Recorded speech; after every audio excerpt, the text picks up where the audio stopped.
Welcome back to Creating Cooperative Kids. I'm your host, Bill Corbett.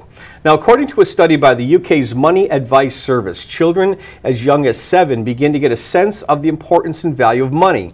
The study also suggests that the money handling practices of the parents will be carried on by children in that family. And what about allowances? Should we pay them or not? My next guest has some advice on this very topic. Jayne Pearl is a journalist and entertaining speaker focusing on family business and financial parenting. She has authored numerous books, including Kids and Money, Giving Them the Savvy to Succeed Financially. Ms. Pearl began her career at Forbes and was the former senior editor of Family Business magazine, to which she has contributed to for 20 years. Welcome to the show, Jayne. Thank you. So glad that you're here. I think this has got to be one of the topics that parents struggle with, and part of the reason, I think, is parents who aren't good with money are responsible for raising good money-handling young adults when they become older, and I think they struggle about that. So let's, first of all, a couple of questions for you. How did you get into this topic? I knew you were going to ask that. Well, it started when my son was about 8 years old, and he asked me, "How much money do you make?" And I didn't know how to answer that. I've been writing about money for a long time, and he floored me. So I decided that I wanted the sticker price or shock to be on the side of expenses, not income. So I took out a yellow pad, and I had him help me make a list of all the expenses of the household. And then I told him how much it cost to run the household. And I saw a little tear kind of well up in his eyes.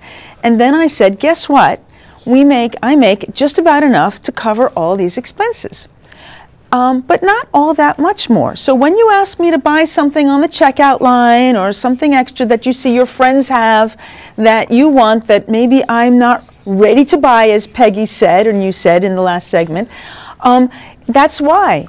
Because, you know, there's unexpected expenses that come up. There might be a leak or a problem, so that we have to keep a reserve going.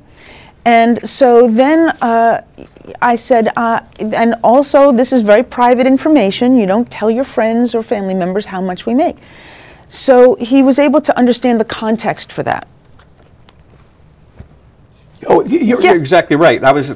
Let's take a look at your book cover so that we can see it here. Now, I've got a zillion questions, and we have very limited time, and I'm sure the parents may have some questions as well, and I'll try to answer them for them. But the first thing I want to do is give a little bit of background in hinting about where your perspective is.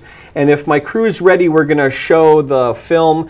You were interviewed by a major network, and they asked you to come on to talking about money and kids. So if we could roll that clip right now. Well, other than telling your kids that money doesn't grow on trees, how can parents in their 30s and their 40s and their 50s make sure that their kids know the real value of a dollar? CNN's personal finance editor, Jerry Willis, has some ideas. Harry, you want to donate? Parents in their 30s can begin their children's financial education while they're still in grade school. The best tool that parents can start with is allowance, but it's more than just throwing money at them, because that just enables whimsical spending. Should allowance be payment for chores? Jayne Pearl, author of Kids and Money, says no. I think kids should have chores because they're citizens of the household. Doing a good job, Joe. Whoops, did I get you wet?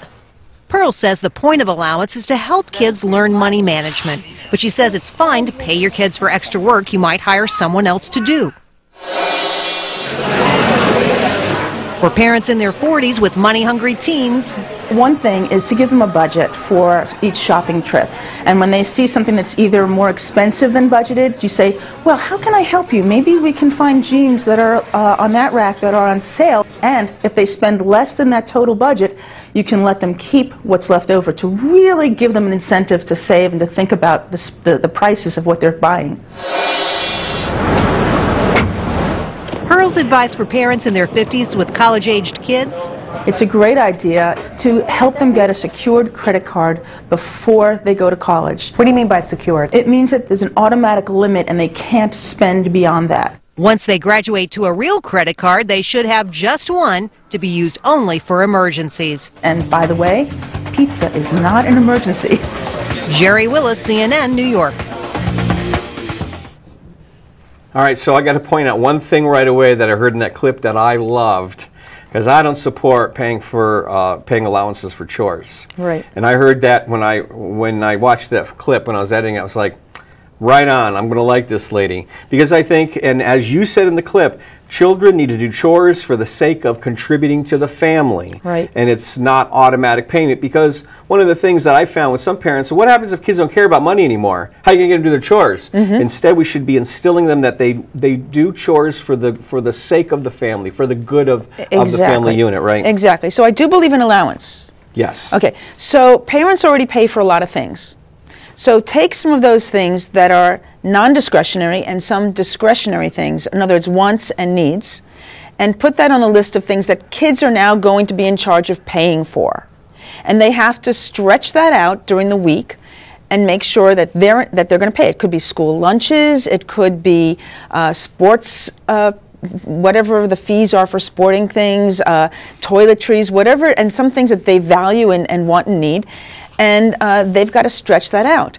But they can have some choices. So if they want to make a healthy lunch the night before so it's not chaos in the morning, then they can keep that money for that day's lunch to buy for something else that they, save up for something else they want. But you're building in some choices that they can make so that they're in charge and they get to experience making those trade-offs. See, that's the important thing, right? Giving them choices so that they feel powerful, they feel valuable.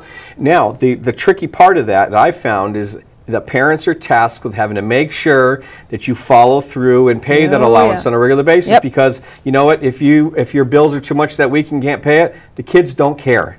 And it's if they're not getting what you promised. But these are things that the parents are paying for anyway, so it's not extra. True. That's extra. And you're paying it in their room, so it goes into a bank or their wallet. It's not going to get lost, and so because that was a big problem in my house. It's very chaotic until I figured that out.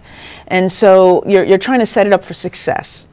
So tell us a little bit about the book, Kids and Money, Guide to Learning Capital. And I already saw some things in there I really like. So where did this come from? This was the first book that you saw on that other clip was Kids and Money, and it went out of print. So I pulled it apart, updated it just last year, and this is the first 2 chapters of that book, Kids and Money, Guide to Learning Capital, which covers allowance and spending. And or saving, allowance and saving, and it talks about how to give kids choices. And the saving, you're not forcing them to save. You're giving them incentives to save, like a little 401k, and you're helping to match their saving. But the trick is that if they whip it all out and spend it, you're stopping the matching component until they match it back, they put it back in. But again, you're giving them strategies to save, you're helping them identify goals that are important to them so that you're helping them really figure it out so that when they're out in the world, they're not saying, yay, I don't have to save anymore like I was forced to, when it's really important that they're saved. They're understanding the satisfaction of reaching their goals. Now, what I like about this is, as a parent, I can read this. This is really easy to read. Right. It's not and it's an ebook as well. And it's ebook. So you've got a different. This is the first one then. Right. And then you've got another one. No, this is the guide to Kids and Money Guide to Smart Spending, and this includes credit cards, which is the #1 thing when I talk to teens and do workshops for teens that they don't get. So this has all the information they want about spending and credit cards. And this is really for parents to teach their kids, but this is easy enough for kids to understand. So when this is with a parent and the child works together on this? Yes. And this also has a really interesting, fun thing about my son when he was 16 years old, and actually was 17 when he got his first car because he was going to school in a dual enrollment program at the local college, and he needed a car to get there. And he asked me, is a car an asset or a liability? And the answer, of course, was both. Yeah. And we have a spreadsheet in there that explains how that is that worked out. And it was, and as a result, as soon as he finished school, he sold the car.